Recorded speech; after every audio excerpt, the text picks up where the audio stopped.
Un petit tour de table pour vous présenter les uns les autres. Je commence avec vous, Madame Tetiana Yerova-Lutsenko. Vous êtes la présidente de l'association ukrainienne des conseils de district et de région, l'UAROR. Vous êtes également la présidente de l'Oblast de Kharkiv, qui est l'oblast partenaire de la région Grand Est. Et on l'a signalé déjà ce matin, vous êtes accompagnée d'une délégation de présidents d'oblast et de districts ukrainiens. Merci à vous d'être avec nous aujourd'hui. C'est un honneur pour nous de vous avoir, ainsi que votre délégation avec nous dans le cadre de ce congrès. Merci beaucoup, madame. Monsieur Franck Leroy, vous êtes président de la région Grand Est, vous êtes de nouveau parmi nous aujourd'hui pour cette table ronde. Monsieur David Lisnard, vous êtes président de l'Association des maires de France. Monsieur Frédéric de Saint-Cernin, vous êtes le directeur général délégué de l'ONG Acted. Vous reviendrez un peu plus avec nous en détail sur le travail de votre ONG. Monsieur Pierre Heilbronn, vous êtes le représentant du président de la République pour l'aide et la reconstruction de l'Ukraine.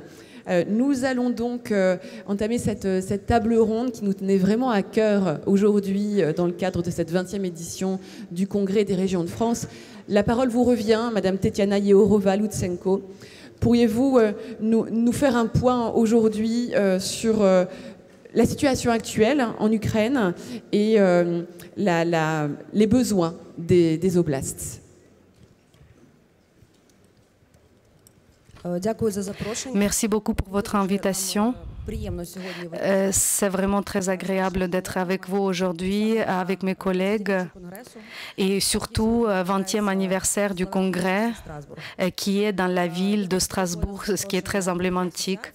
Je remercie le président de l'association et nos partenaires, notre partenaire président de la région de Grand Est, vraiment merci beaucoup. Si on doit parler des besoins de l'Ukraine, je pense que vous regardez la télé et vous voyez ce qui se passe en Ukraine. En Ukraine, la guerre continue et nous avons les besoins non seulement des armes, mais aussi des besoins simples de chaque région.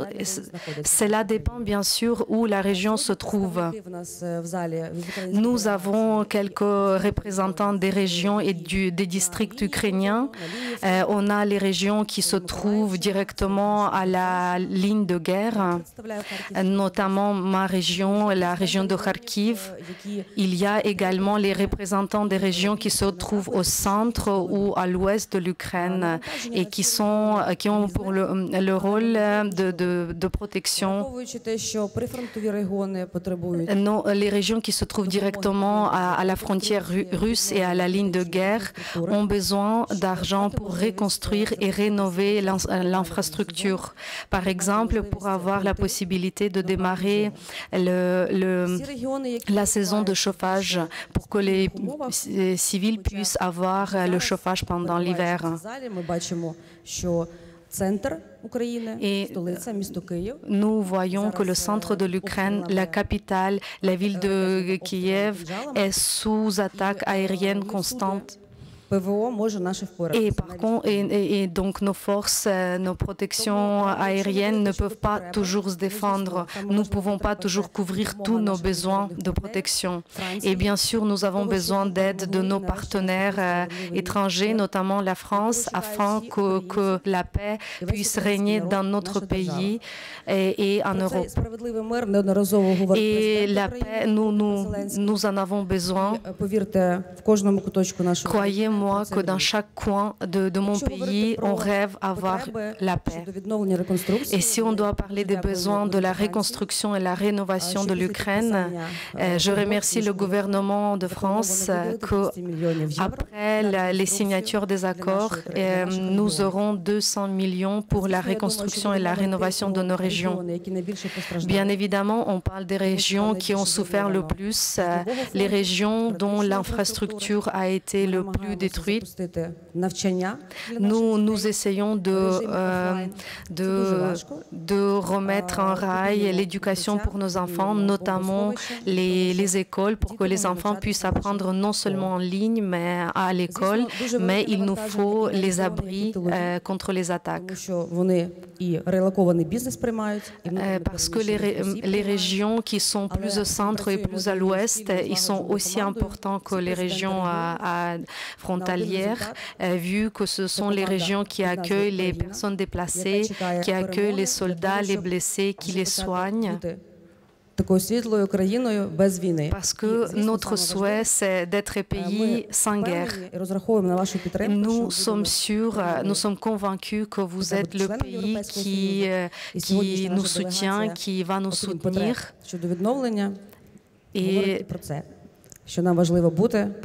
Et nous soulignons le fait que nous souhaitons être les partenaires européens. Nous souhaitons faire partie de l'Union européenne, s'intégrer le plus rapidement possible dans l'Union européenne. Merci. Merci beaucoup, Madame Tetiana Yerova-Lutsenko. Merci. Je vais vous passer la parole les uns après les autres. Je dois encore une fois vous rappeler que les temps impartis sont assez courts pour pouvoir être dans les délais par rapport à la fin de cette matinée. Monsieur Franck Leroy, une mission vous a été confiée par les présidences de régions pour piloter une initiative visant à développer les coopérations entre les régions françaises et les oblasts ukrainiens, à l'exemple du partenariat entre la région Grand Est et l'oblast de Kharkiv, qui a été engagé dès le début de la guerre. Est-ce que vous pouvez nous dire comment les régions peuvent s'engager pour soutenir l'Ukraine ? Alors déjà, en se parlant, en apprenant à se connaître, on a eu une réunion sous la présidence de Carole Delga au printemps dernier avec Tatiana qui était présente. On a commencé à échanger sur nos besoins, enfin sur les besoins effectifs des régions ukrainiennes, qui sont des besoins qui portent sur le fonctionnement des services publics et services privés dans le domaine de la santé, dans le domaine des réseaux secs, réseaux humides, dans le domaine des transmissions, parce que la cible des Russes depuis un certain temps, ça n'est plus uniquement les cibles militaires, mais c'est les cibles civiles. L'objectif, c'est de désorganiser la vie civile, c'est de semer la terreur parmi les populations, donc plus de chauffage, plus d'eau, plus d'énergie d'une manière générale. Et nous pouvons, et comme nous avons commencé à le faire, organiser avec nos entreprises notamment un certain nombre de transferts de technologies, une technologie parfaitement maîtrisée chez nous comme chez eux, de manière à rétablir le fonctionnement de ces réseaux. Alors Pierre Heilbronn en dira un mot, parce qu'il y a deux situations aujourd'hui en Ukraine. Il y a la situation des régions qui sont sous le feu permanent de l'ennemi. Kharkiv, la région de Tetiana, est une région qui est aujourd'hui en première ligne et qui subit quotidiennement missiles, bombes, à tel point que les classes sont dans des stations de métro. Donc là aussi, en termes d'équipement scolaire, en termes d'équipement j'allais dire informatique, des possibilités s'offrent à nous. Et de nombreuses villes, David en dira très certainement un mot, de nombreuses villes aujourd'hui sont à la manœuvre, sont organisées après la première vague qui a été un secours humanitaire. Ensuite, de nombreuses coopérations sont nées avec l'Ukraine. Donc on peut agir à ce niveau-là. Et puis de l'autre côté de l'Ukraine, côté ouest, on a un pays qui est en développement, qui est en reconstruction, qui a une croissance économique de l'ordre de 4%, et qui a engagé la reconstruction du pays. Et là, il y a un appel aux entreprises de nos régions pour aller apporter leur technologie, travailler avec des systèmes assurantiels sur lesquels Pierre Heilbronn parlera, mais qui garantissent évidemment la qualité de cette coopération et qui va permettre à la France d'être un acteur extrêmement important. Il faut savoir que la France est aujourd'hui le premier employeur étranger en Ukraine. 25 000 salariés ukrainiens dépendent de sociétés françaises installées là-bas. Donc ce devoir de secours, nous le devons. L'État joue un rôle exemplaire sur le plan militaire et c'est très heureux. L'Union européenne est mobilisée sur le plan militaire. Mais derrière, il y a aussi un soutien civil, un soutien économique que nous pouvons apporter, ou directement en tant que région, ou par l'intermédiaire de nos écosystèmes économiques, parce qu'un certain nombre d'entreprises de chez nous ne savent pas qu'ils peuvent aujourd'hui exporter vers l'Ukraine en toute sécurité. Et c'est important pour la reconstruction de ce pays. Alors Pierre Heilbronn, je vous passe la parole. Comment la France continue de s'engager justement auprès de l'Ukraine et quel est le rôle que les collectivités peuvent jouer alors ? Ça devrait fonctionner. Oui, merci beaucoup de m'avoir invité ici comme envoyé spécial de la France sur l'aide et la reconstruction de l'Ukraine, qui est vraiment un exercice collectif et je crois que tout le monde peut être derrière cette ambition, cet impératif moral de solidarité, mais également un impératif qui vise à saisir des opportunités et à mettre à disposition notre savoir-faire, le savoir-faire de nos territoires, de nos entreprises, de notre société civile. Et je crois que c'est ce travail collectif qu'on essaye de mener. Les régions sont évidemment un acteur clé dans cette ambition. Elles ont été mobilisées, mais comme les villes également, dès les premiers jours de l'invasion à grande échelle, le 24 février 2022. Mais au-delà de cette dimension humanitaire, je crois qu'on est passé à une ambition de partenariat beaucoup plus profond et qui porte également sur les compétences qui sont bien identifiées par nos amis ukrainiens, qui sont au niveau régional. Je pense évidemment au développement économique, à l'aménagement du territoire, à la protection de l'environnement, à la formation professionnelle, au transport. Tous ces domaines sont évidemment essentiels pour l'avenir du pays et pour cet avenir qui se dessine déjà dans les prochaines semaines. Ce n'est pas un horizon de long terme et je crois que c'est le message que je voudrais passer, c'est, et je le vois en faisant un peu le tour de France des régions, je suis venu ici, dans les Hauts-de-France, dans la région Provence-Alpes-Côte d'Azur et je continuerai à le faire au cours des prochains mois. Mais je crois qu'il y a à la fois des solutions qu'on peut apporter pour permettre à l'Ukraine de traverser l'hiver. J'étais moi-même en Ukraine, j'y vais tous les mois et demi, encore il y a une semaine et demie. Il y a un impératif évidemment de permettre à l'Ukraine de traverser cet hiver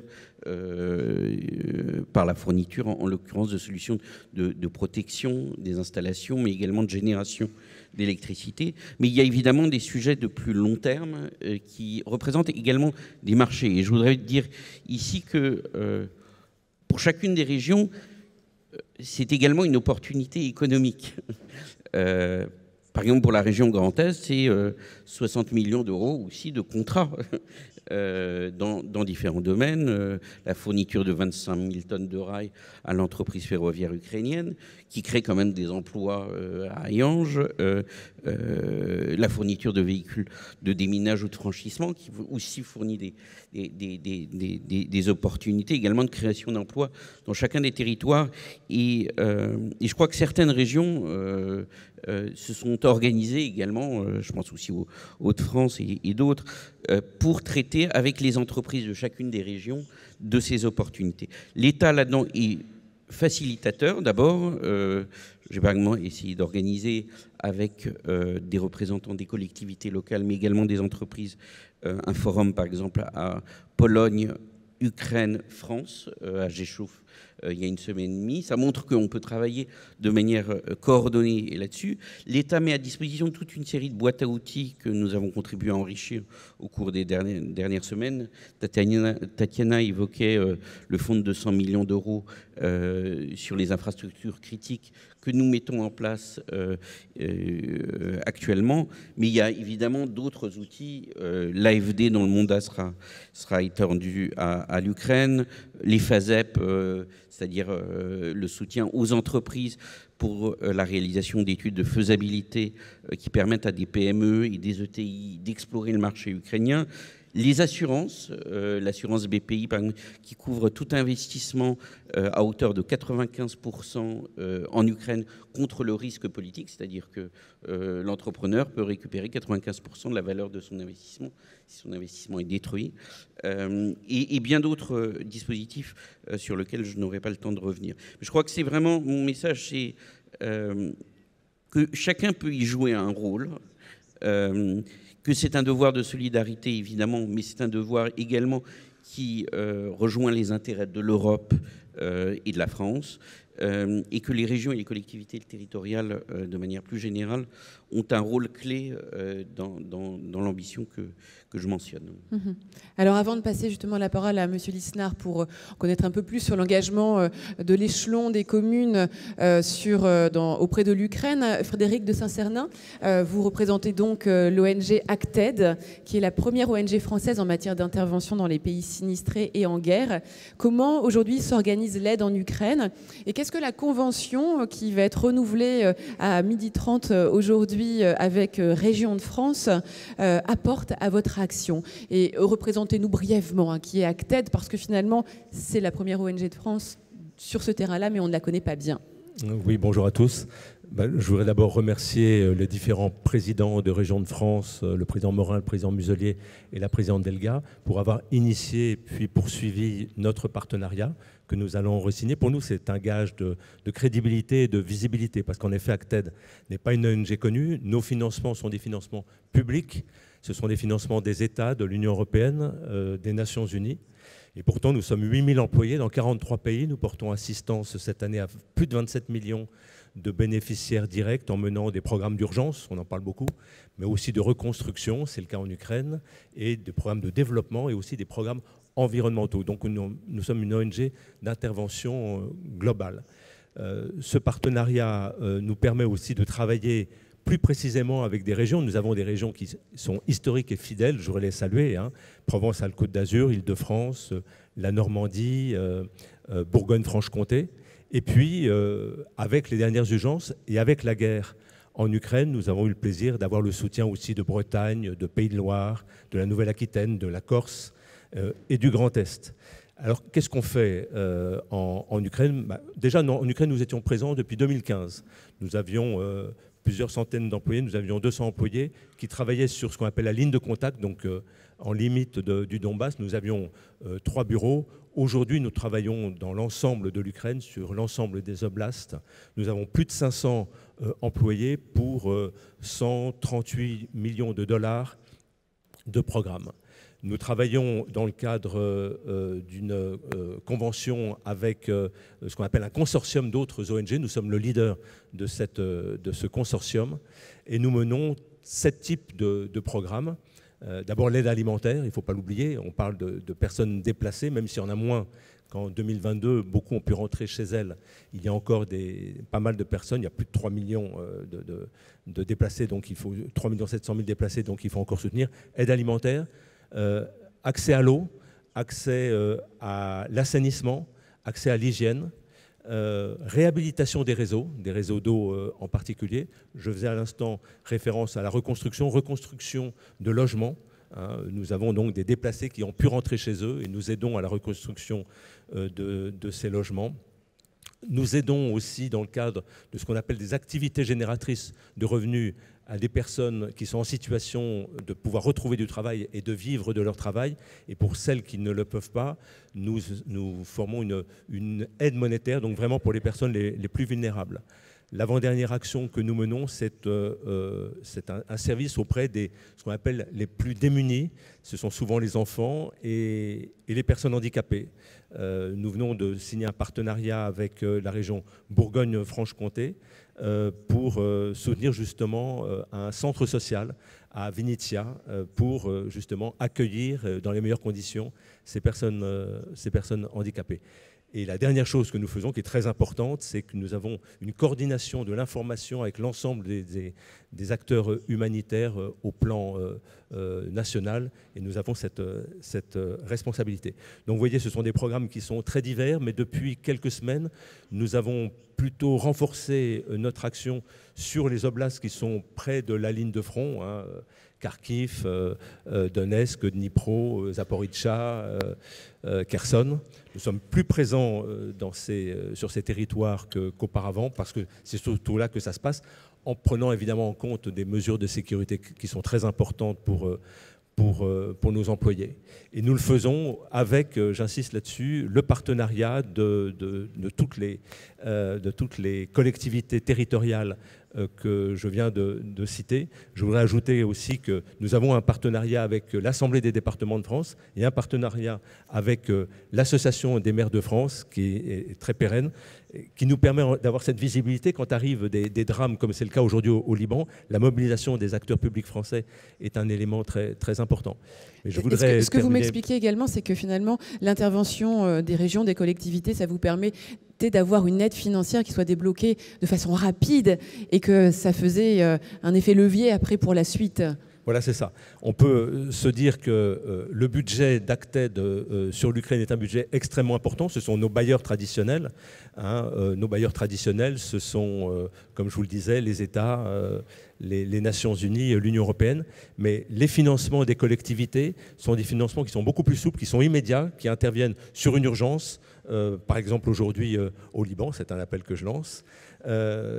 Immédiat et beaucoup plus souple que le process que met en place nos bailleurs internationaux. J'ajoute que comme c'est de l'argent public, évidemment, tous nos budgets, tous nos programmes sont audités par le bailleur et tout est sous contrôle puisque, évidemment, il y a des besoins de restitution de nos actions.